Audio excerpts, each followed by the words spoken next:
Hello everyone, welcome to our research on hand gesture recognition on mobile phones using deep learning. We are Austin Thapa and Nazaro Novruzov doing this research. So we'd like to start to present our research. Hand gestures can be seen as a way for computers to understand human intentions and interactions between humans and machines. Also, hand gestures are expected to add new ways of interacting with mobile devices. Thus, gestures captured by these devices can be analyzed to place orders without having to touch the screen on some occasions. This research aims to adopt and build deep learning models for the exact reason on mobile devices. While adopting, we are also concerned with the generalizability of the model on any mobile phone, complex scenarios, and fix any issues that can possibly arise when doing so. Generalizability also includes the use of RGB cameras. First, we adopted the HDRNet model fully as itself, but we tried to change the model to fit our circumstances, since the model has not been deployed to mobile environment yet.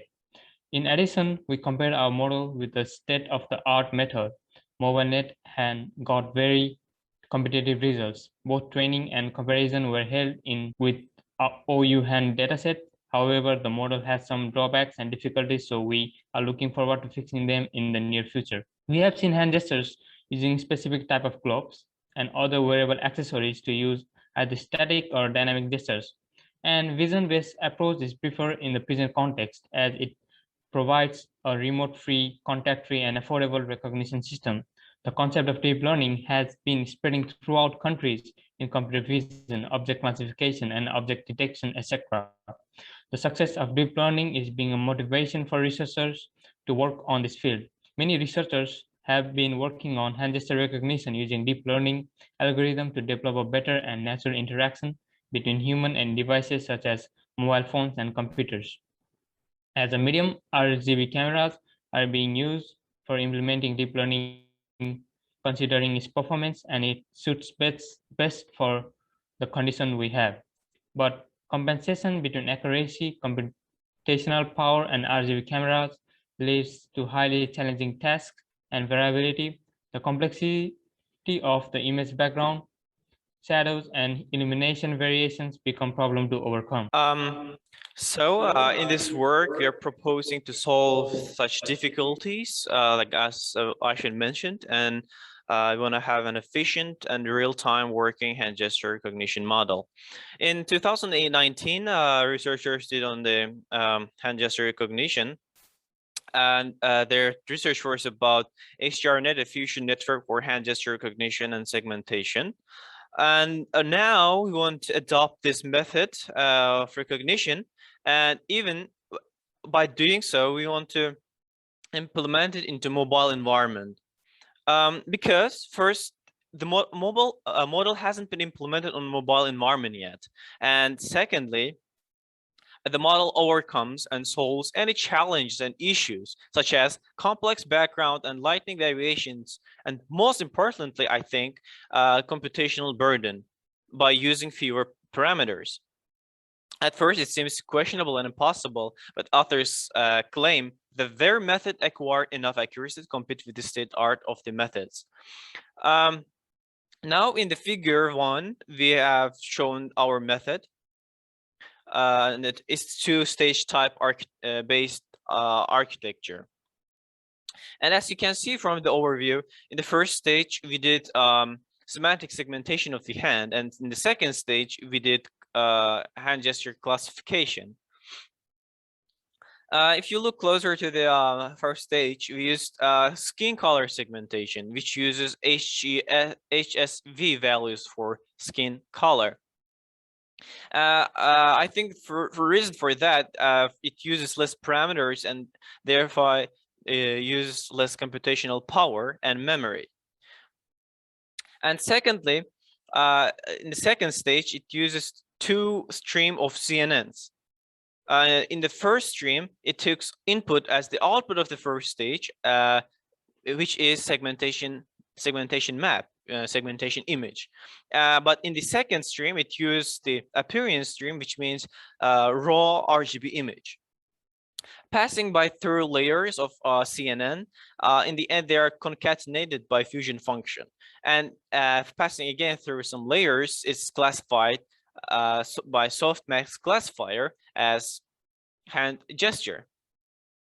But I think to stream CNNs are useful in order to know and have more information about image, in which our case would be hand gestures. So then we performed the segmentation and classification in real time and got these following results as shown in this figure 2. As you can see from the figure, there is a red numbers, which is depicting the class number. And apparently in our model, it's just showing only once, which means our model is classifying all the hand gestures as class 1, but it's supposed to be like here in class 8, class 1, class 9, and class 6, and so more. And this is the problem that we have arrived in the end. So the very reason for this, we think, is classification, segmentation part. Because the reason for not segmenting properly is illumination and shadows of the hand. Because since I said before, segmentation algorithm works on the HSV values of the hand region, and it expects to have constant constant color on the segmented hand region. So we now know the problem.